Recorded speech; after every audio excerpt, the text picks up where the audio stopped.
is Kimmy. The purpose of Worth the War is rethinking love and relationship and avoiding abuse. If you think we can do a better job with love and relationship than we're doing today, you have found the exact right channel. Today, I am more pleased than you could possibly know to introduce Dr. Renee.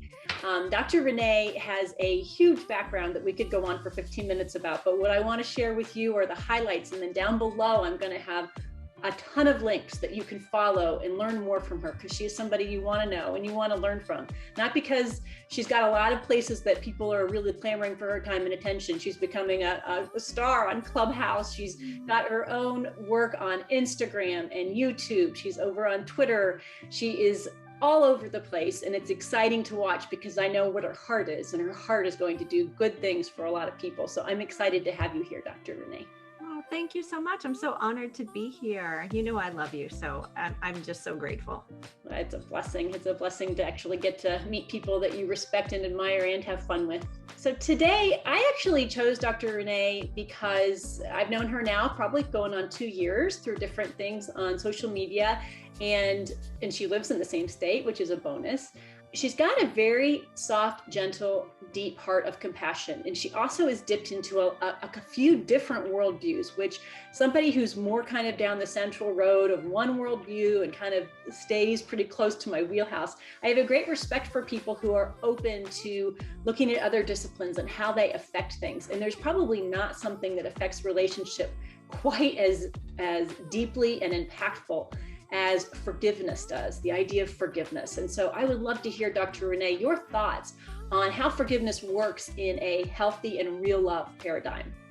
Oh, forgiveness is everything. I mean, this is such a topic that is near and dear to my heart in so many ways. I have a practice in my life, honestly, where I do a forgiveness mantra every single day. And I think that when we think about relationships, how much in the time together with other people have we really dedicated to a practice with one another to sit down each day and say, you know, what have I done today that trespassed against you? What have I done today that hurt your feelings? What was one thing that you really needed from me today that I didn't give to you? It takes a lot to be able to ask that, because you know you have to just present yourself without ego, to be a conscious listener, a compassionate listener, and be open to that. And that's something that I do now in my daily practice in my life.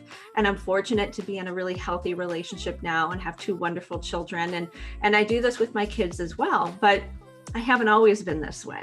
You know, it was really hard because for many times to accept blame, really did hurt the spirit. It really did make you feel like you were less than, you weren't worthy. But it's the little things that we do every single day. We take for granted those that are closest to us, right? We treat other people, we treat strangers, I'm guilty of this from time to time, with so much more love and compassion than the very people who are with us and who chose to be with us for life. And we neglect them. And we don't always do it on purpose, right? But I think like all of those things require us to really get into that space within ourselves to say, how can I make sure that the ones who love me feel that I love them just as much back every single day?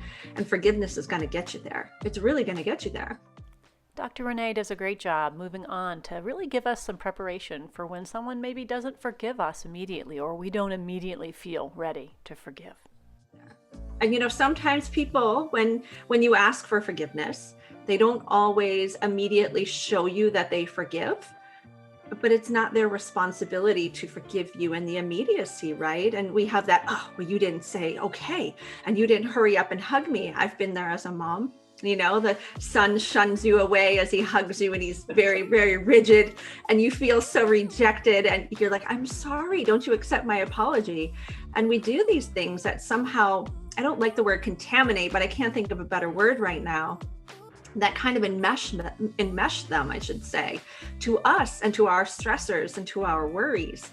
And we don't allow them to their own emotions and to their own experience. And if they don't forgive in that moment, it's entirely their right not to, you know, and let them work through that in their time. But it's hard for us as humans. So I think forgiveness in relationships is everything. We should be asking for forgiveness. We should be, you know, really expecting that people will also extend that olive branch out when they've done something wrong, but without expectation, without attachment.